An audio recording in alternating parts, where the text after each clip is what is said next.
Hi viewers, இந்த வீடியோவில் நம்ம பார்க்க இருப்பது ஒரு சிம்பிளான ரெசிபிங்க.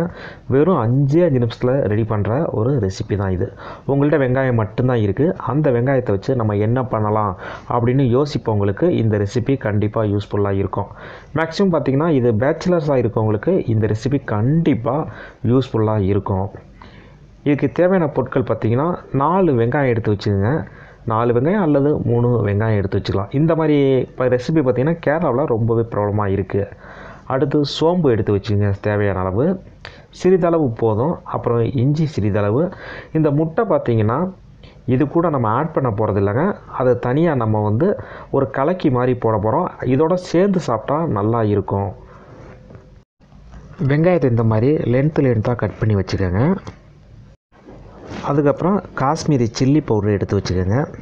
அதுக்கப்புறம் தேவையான அளவு எண்ணெய். இவ்வளவு தாங்க இதுக்கு தேவையான பொருட்கள். இப்போ வாங்க எப்படி பண்ணலாம் அப்படின்ட்டு பார்ப்போம். அடுப்பில் பாத்திரத்தை வச்சுக்கோங்க. வச்சதுக்கப்புறம் எண்ணெயை ஆட் பண்ணிக்கோங்க. பார்த்திங்கன்னா இதில் நான் தேங்காய் எண்ணெய் தாங்க நான் ஆட் பண்ண போகிறேன். உங்களுக்கு நீங்கள் நல்ல எண்ணெய் கூட யூஸ் படுத்திக்கலாம், அல்லது சமையல் எண்ணெய் கூட நீங்கள் பயன்படுத்திக்கலாம். அது ஒன்றும் பிரச்சனை இல்லை. கேரளாவில் பார்த்திங்கன்னா அதிகமாக தேங்காய் எண்ணெய் தான் யூஸ் படுத்துவாங்க. அதனால தான் நான் தேங்காய் எண்ணெயை யூஸ் படுத்துகிறேன். எண்ணெய் சூடாகிடுச்சுங்க.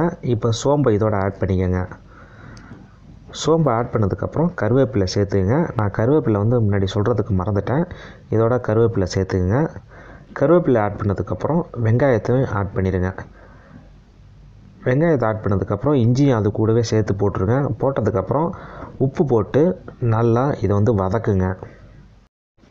வெங்காயத்து கூட உப்பை ஆட் பண்ணிக்கோங்க. உப்பை ஆட் பண்ணதுக்கப்புறம் நல்லா வதக்குங்க. நல்லா வதக்குனதுக்கப்புறம் நம்ம காஷ்மீரி சில்லி பவுடரை இதனோட ஆட் பண்ணிக்கலாம். ஒரு 2 ஸ்பூன் ஆட் பண்ணுங்கள் போதும். இது காஷ்மீரி சில்லி பவுடர் காரம் இருக்காது. அதனால் நம்ம எவ்வளோ ஆட் பண்ணலாம். 2 ஸ்பூன் ஆட் பண்ணிங்கன்னா கொஞ்சம் கலராக நல்லாயிருக்கும்.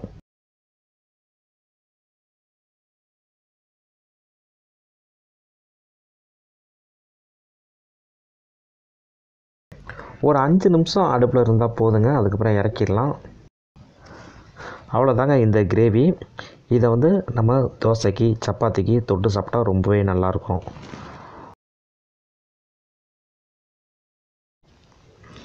எண்ணெய் ஊற்றியாச்சுங்க. எண்ணெய் ஊற்றுனதுக்கப்புறம் ஏற்கனவே முட்டையை 2 முட்டையை நீங்கள் ஏதாவது ஒரு கிளாஸில் போட்டு நல்லா கலக்கி வச்சுருங்க. கலக்கி வச்சதுக்கப்புறம் இதில் நம்ம அந்த எண்ணெயில் முட்டையை ஊற்றினா போதும். ஆட்டோமேட்டிக்காக அதாவே வெந்து தனியாக எடுக்கிற மாதிரி வருங்க.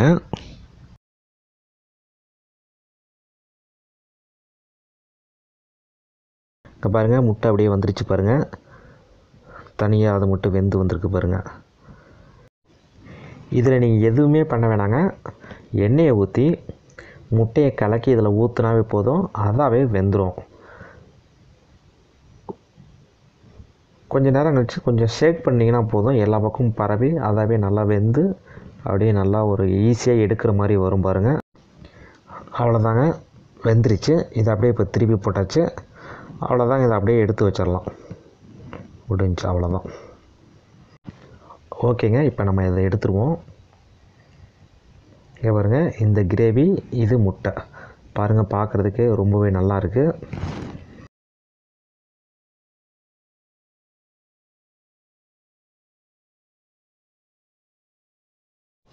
இதை ரெண்டையும் கூட மிக்ஸ் பண்ணி சாப்பிட்லாம்.